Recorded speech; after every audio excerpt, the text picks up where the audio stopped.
What's up, guys? I'm back with the video here. So it's a different style of video today. I've been getting some questions on how hard is it or how do you run an LS in a demo car.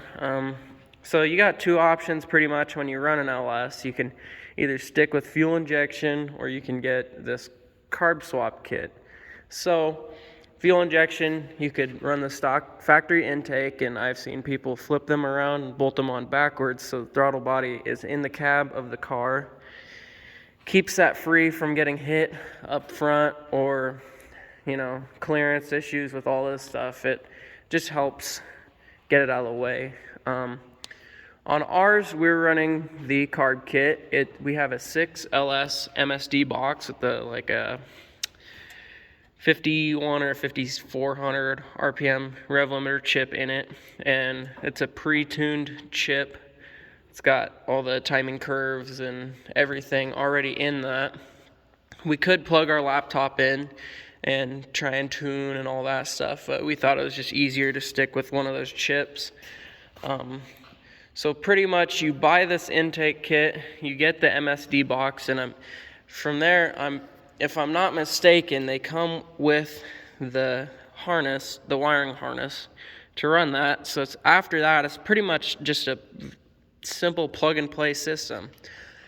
I mean, we have a start wire and a wire going to the power cable on the battery, and then we have another power wire going straight into the harness. I'm pretty sure that looks like all we have.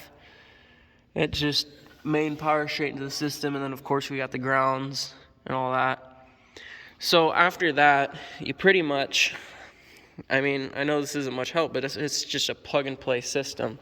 You just plug the sensors in where they need to be plugged in, of course, and if you get confused on where they go, you can look up on Google or Safari or whatever and figure out where they need to go. You can just look up like a wiring harness for an LS and you see the plug types, and there's a couple different sensor styles on different LSs, but for the most part it's all simple.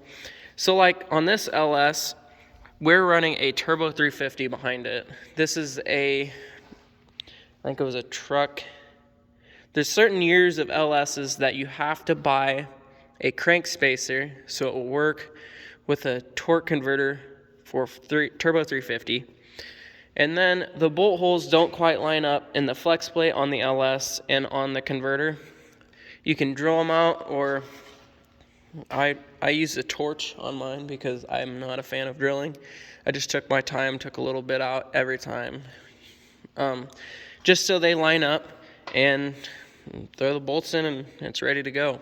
So if you run a mid plate with this style of crank and flex plate, you will have to get like a bigger spacer, or you could stack the crank spacers on top of each other. I'm not sure how good that would work, but we're not running a mid plate on this one. So that's very easy to do. You just set your converter on like a workbench and put your flex plate on it, and then see where it lines up and drill the holes. It's not that difficult. And it's not like these are going to get daily driven, so if they're not perfect, I'm sure it's not the end of the world. Now, if you're running a very high horsepower LS, very built, like I would buy a different flex plate, because they do make them that work with a Turbo 350 converter or whatever you want to run, Turbo 400, all that stuff. So another thing, the water neck. So it points out that way, and then you got your lower hose down there. So you can heat these up and turn them and route that hose like behind the alternator. If you weren't running the alternator, you could route it through. But since we had the alternator here and this hose worked, we just went ahead and used this without worrying about rotating that upper water neck. So on the lower side, it does work, or you could run a different style radiator with both inlets on this side, and then you got your cap on that side. or your inlet and outlet on this side, and then your cap over there. It's whatever you really got laying around. So we are running power steering on this. This is not the factory power steering pump that came off of this LS. I don't know where this power steering pump came from. I just kind of made it work because the tensioner is on the motor, or the tensioner is on the motor.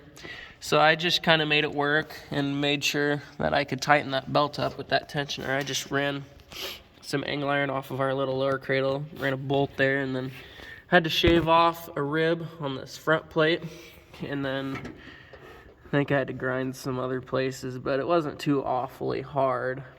And then I made that bracket right there work.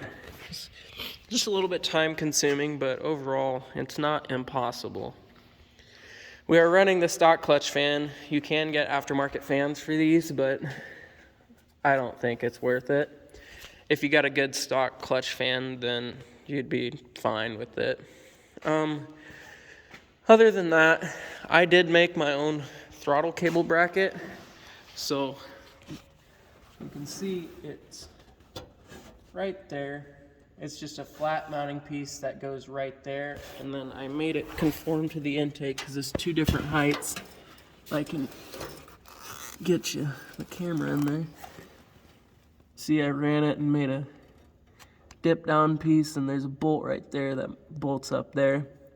Just made a little bracket go up that the cable goes in, and then ran a gusset so it can't bend that off if stomp on it or something. But yeah, that wasn't difficult. I'm sure there are brackets you can buy that are pre-made for these cables if you're running a cable throttle. But if not, they're not too hard to make. I've made every single one I own now. On this, I'll just show you a couple different styles. So on my full cradle that came out of my truck, I just had it come off of my carb protector, and it just routed right there. His motor don't have one. On my dad's, we just ran bolt back the intake and then made a plate just welded to a washer so it can't rotate because we were having issues with that.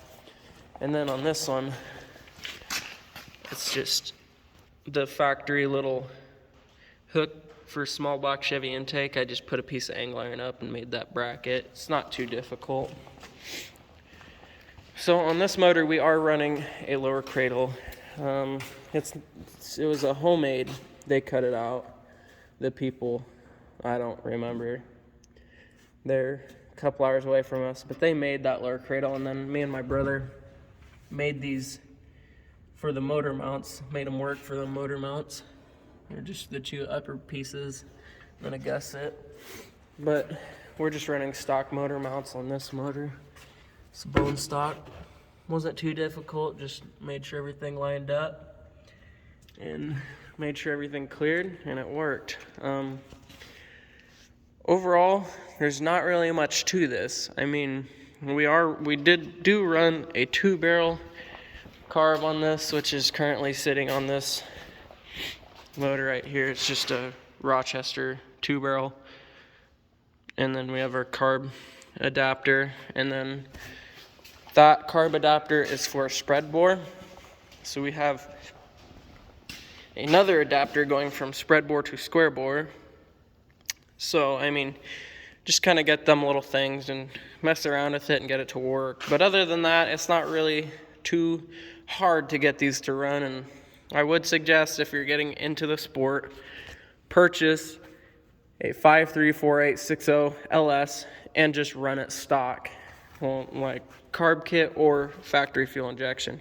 Either way, these are very good running motors. They are very, very responsive, and it's good. It'd be a good starting motor. It's got power. We're running 488 gears in the rear, and this thing scoots. Other than that, there's not really much to it. It's just plug and play harness. You know, you got your 6LS MSD box and mounting bracket and all that stuff. But hooking everything up, if you don't know how to, just look on Google or whatever. You can look it up on just harness diagram. And yeah. So if I didn't cover something in this video that you would like me to cover next, let me know. Comment down below what you want me to talk about, I guess. And if I know anything about it, I will try my best to either answer it in the comments or make another video. But that's all for today's video. So please like, subscribe. Thanks.